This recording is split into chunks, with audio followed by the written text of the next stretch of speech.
If you're wondering how Islam approaches warfare, keep on watching. Here are 10 Islamic rules of war.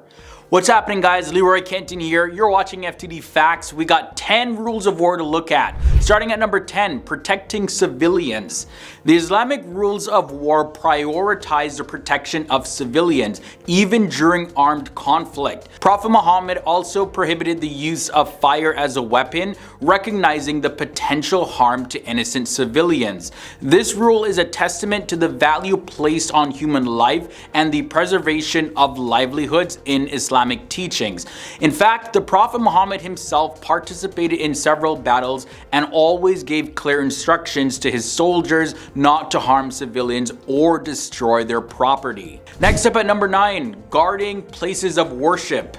Prophet Muhammad emphasized the importance of protecting places of worship as well as protecting religious symbols. In his letter to the monks of St. Catherine's Monastery, he prohibited the harming of monks or the destruction of their churches, and this is showing the respect for the rights of religious minorities. This rule of war exemplifies the Islamic value of religious tolerance and respect for other faiths.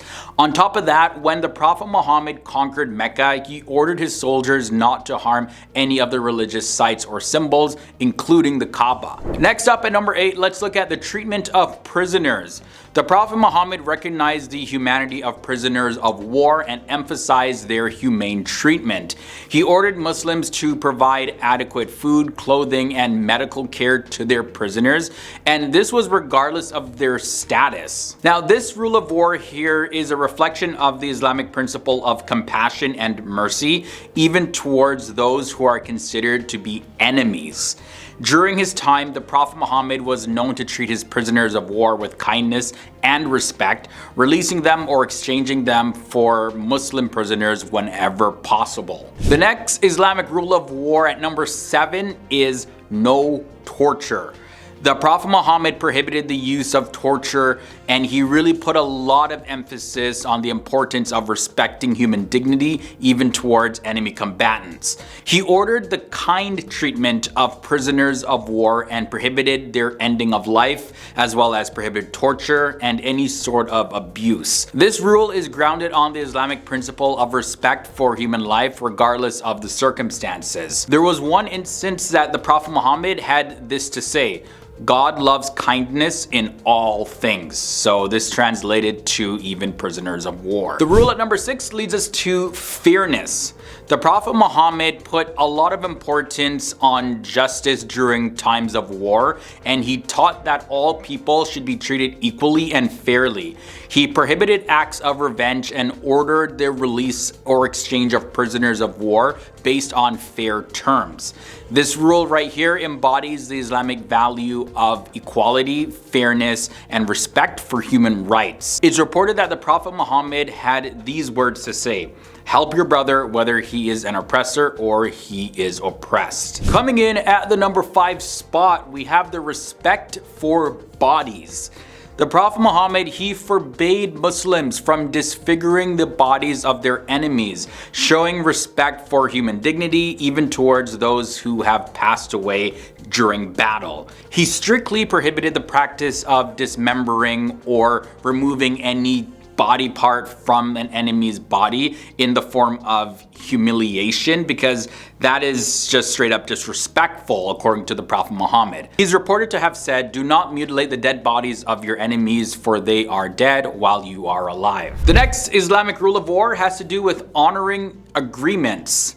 In accordance with Islamic values of honesty and trustworthiness, the Prophet Muhammad taught that Muslims should honor any treaties or agreements made with their enemies during times of war. He spoke against committing acts of treachery or betrayal and emphasized the importance of fulfilling promises and obligations. Muslims are expected to value trust and honesty in all dealings, and during his life, the Prophet Muhammad made several peace treaties with his enemies, demonstrating his commitment to upholding this specific principle. There's also some rules around women, children, and elders. So the Prophet Muhammad had actually prohibited the taking of the lives of non-combatants, including women, children, and elderly people during times of war. He had stressed the importance of distinguishing between combatants and non-combatants and avoid harming any innocent person. And this rule right here really highlights the Islamic principle of respect for human life and the importance of avoiding unnecessary harm.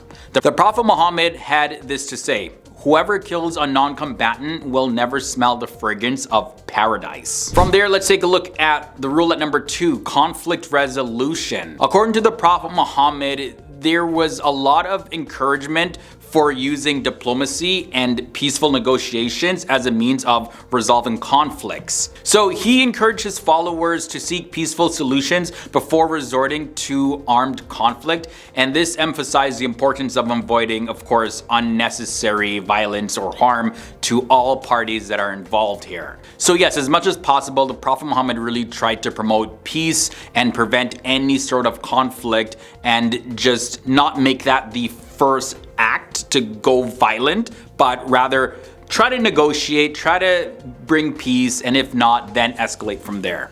Ending this episode off at number 1, we have reconciliation. There's a lot of importance and emphasis put on forgiveness and reconciliation, even towards enemies. Muhammad had encouraged Muslims to forgive their enemies and seek reconciliation, recognizing the potential for positive outcomes and improved relationships. This rule really embodies the Islamic principle of compassion as well as mercy, even in the midst of conflict. To quote the Prophet Muhammad, "The best form of jihad is to speak a word of truth to a tyrant ruler." This statement highlights the importance of using peaceful means to resolve conflicts and bring about positive change. These rules of war provide a unique perspective on conflict resolution and warfare.